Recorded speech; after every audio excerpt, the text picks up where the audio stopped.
بسم الله الرحمن الرحيم الحمد لله رب العالمين وصلى الله وسلم وبارك على أشرف الأنبياء والمرسلين نبينا محمد وعلى آله وصحبه أجمعين وبعد. Welcome back to Qaida Nooraniya. We are moving on to lesson 4 today, inshallah ta'ala.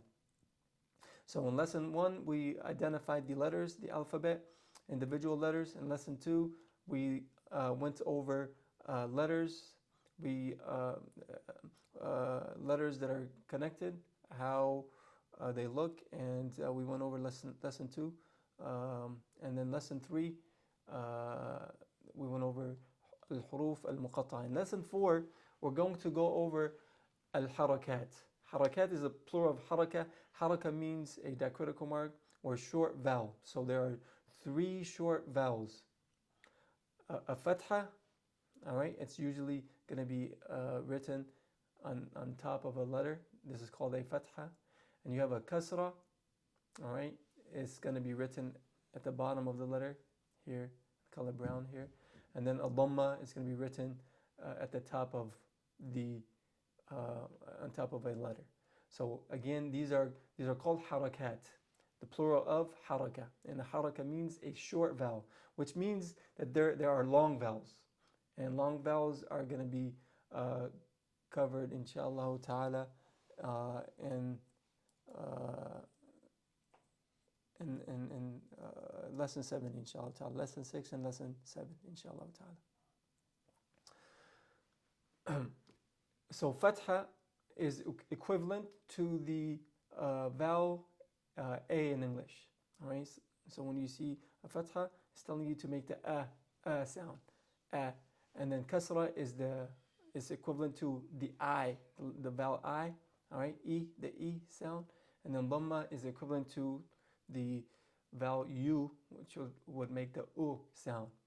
And in Qaida Nooraniya, so this is a 3-step process. So the first thing we're going to do, we're going to look at the letter. We're going to look at the letter, and you're going to identify it. So what letter is this? Is this an alif? No, it's not an alif. All right. If it didn't have that on top, it would have been an alif. But because it has that on top, here at the bottom, here on top, it's a hamza. All right. What sound? And as we mentioned in the previous lessons, hamza makes the sound. And the makhraj of hamza, the point of articulation, is the throat. So at the bottom of the throat. All right. So that same sound that we make when we pronounce the word the word apple. We say apple. So hamza. So the first thing you're going to do, you're going to identify the letter. The letter is hamza. So you're going to say hamza. And then you're going to look at the top. Is it a fatha, kasra, or dhamma? All right. Again, fatha.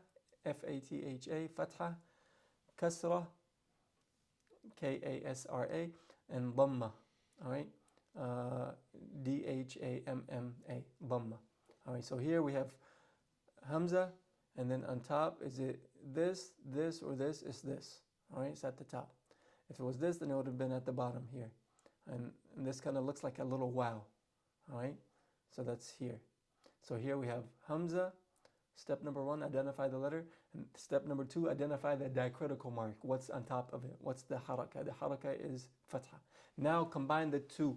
All right, what sound does that make? The sound that makes is a. So we're going to say hamza, fatha, a. We're going to move on to the second letter. We're going to do the same thing. 3-step process. What letter is it? Hamza. What's at the top? What diacritical mark? What short vowel is at the top? Kasra. So you're going to say hamza, kasra. And then the sound it makes, the third step, is E.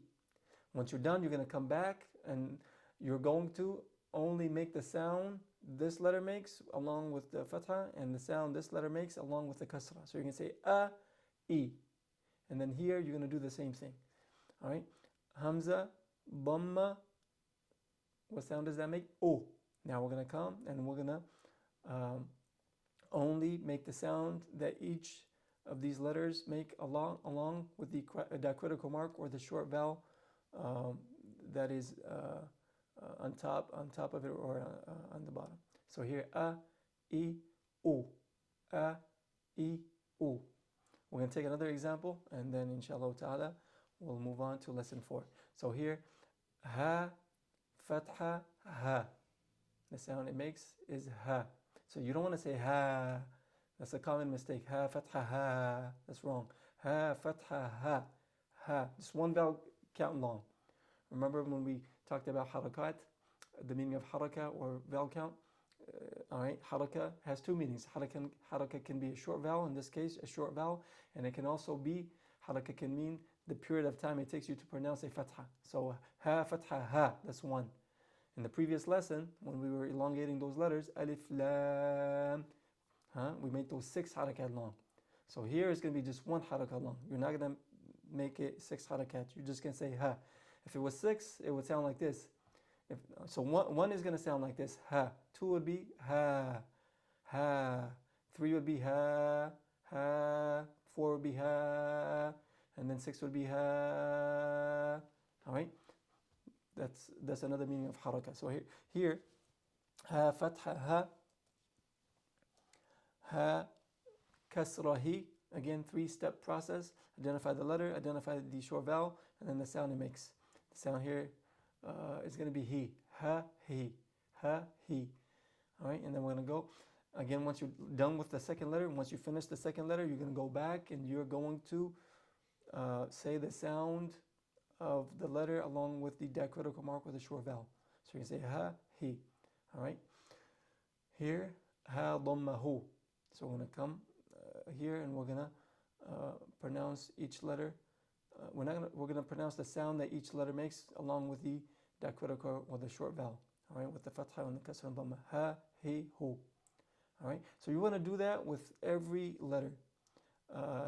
And then inshallah ta'ala, once you're done with that, you can come back and then you can just say a, I, u, ha, he, hu, a, I, u, ha, he, hu. But don't do that unless you've done what we just did in class, what we did in this video. Go over each letter, make sure you're able to recognize the letter, make sure you're able to recognize the diacritical mark, and then the sound it makes. And then once you're done with the whole lesson, come back and then you can just pronounce the sounds a, I, u, ha, he, hu, so on and so forth.